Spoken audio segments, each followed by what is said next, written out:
Steelers, Jets, your Jets.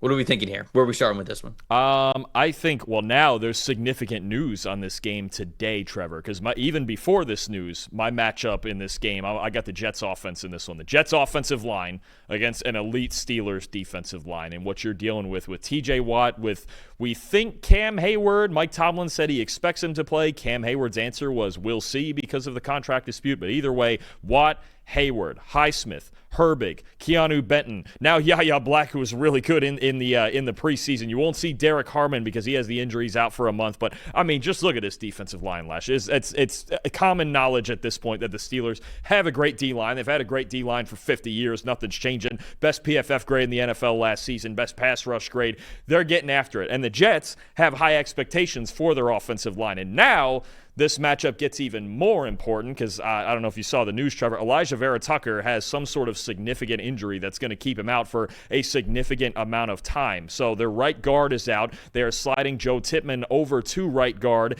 and former Packer Josh Myers, Justin Fields' college teammate, will be playing center, but he struggled throughout his career. So what was already a very tough matchup, and what I was going to talk about was the fact that, look, I know the excitement is high for the Jets offensive line, and I know I'm the guy that's always sitting here killing any type of excitement anywhere because I'm just a dick, Trevor. It is what it is. But Olu Fashanu and Armand Membu, really young guys at tackle. Second-year guy at left tackle in Fashanu, rookie, and Membu playing his first game mostly against TJ Watt. That's where I was going to go, but now I'm extremely concerned on the interior too because Tippmann is more naturally a center than a guard to me, but they have to slide him over. He's got enough versatility that he's going to have to start at right guard. Josh Myers has struggled a lot throughout his career, and he's going to get probably a lot of Keanu Benton in this matchup over the A-gaps. This is the concern for me is if you get weeks where the Jets offensive line is banged up and doesn't play well, I don't know what their offense is, right? So I don't think you could have, at least for this offense, I don't think, especially, and then you look at the improvement the Steelers made at cornerback, Darius Slay, Jalen Ramsey, still Joey Porter Jr. out there, right? This is just, look, for an offense that's going to be trying to figure things out and figure out who their foundational players are, who are the keepers long term. It's a bad matchup. This is not the team you want to play. I know that the TV ratings are all about Aaron Rodgers' return to MetLife and the Jets and the revenge game and all of that. But at the end of the day, the Jets' offensive line, I know, again, there's a lot of talent, and now Vera Tucker's out again, which has been a theme throughout his career. But the first thing you got to worry about with the Steelers, more than Aaron Rodgers or any of that, is this defensive line. If you can't block them, good luck to you.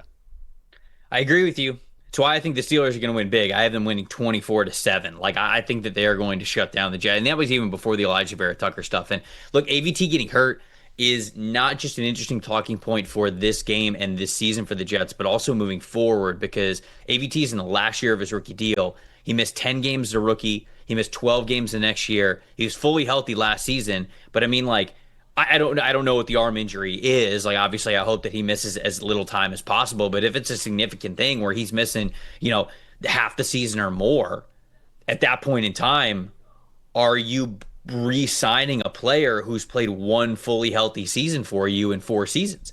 Probably not, right? Because that's just like the teams are not in the business of re-signing guys that are injured for them all the time. So AVT is a great player, and I'm not saying that the Jets wouldn't do it, but it unfortunately brings up an interesting conversation about their offensive line even moving forward and what that might look like without AVT next year. But we'll leave that for when we get much more concrete news.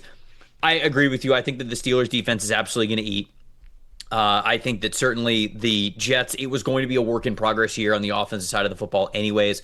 But on the Steelers side of things, what I am intrigued with is what their offensive tackles look like. Broderick Jones has struggled to this point in his career. He had a 54.6 pass blocking grade in 2024. Troy Falatanu had a 69.3 pass blocking grade, but he missed all but 55 snaps of the season last year due to a dislocated kneecap. So those are your starting 2 offensive tackles because Dan Moore Jr. is no longer there on the Steelers.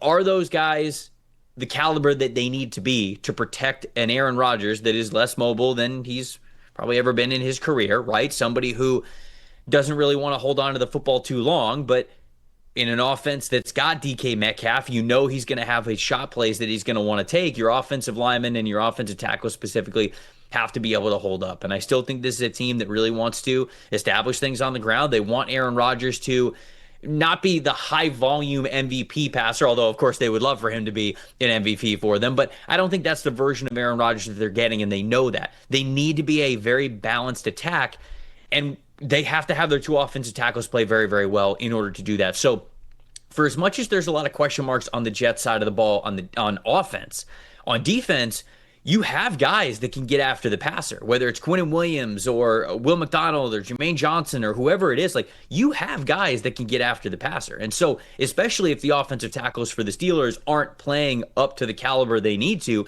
that could be an area that they exploit. And to me, that might be how the Jets actually stay in this game, is they're able to lock down DK Metcalf, which I'll get to in a second, or you're just getting after Aaron Rodgers before he is comfortable throwing the football, and they're just not able to move it the way that they want to. So that's the key matchup that I see in this game.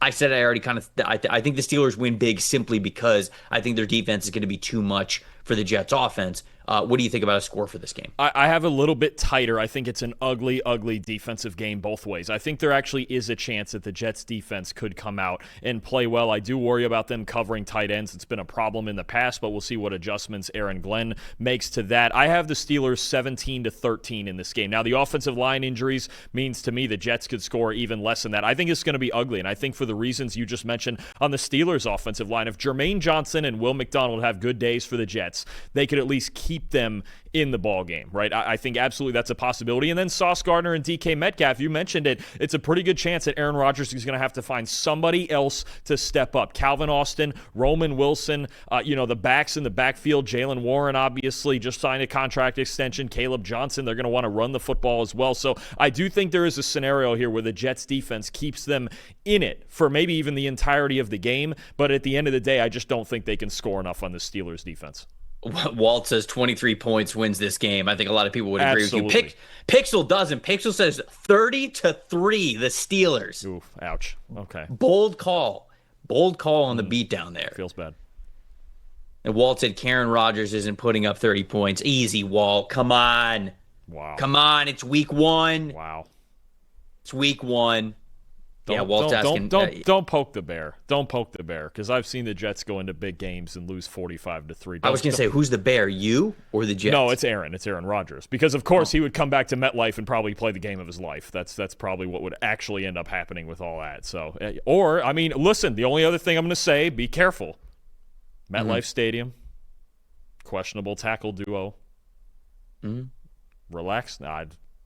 This is weird. Easy. Of course, I'm just easy now. I'm just saying. Will McDonald, Jermaine Johnson.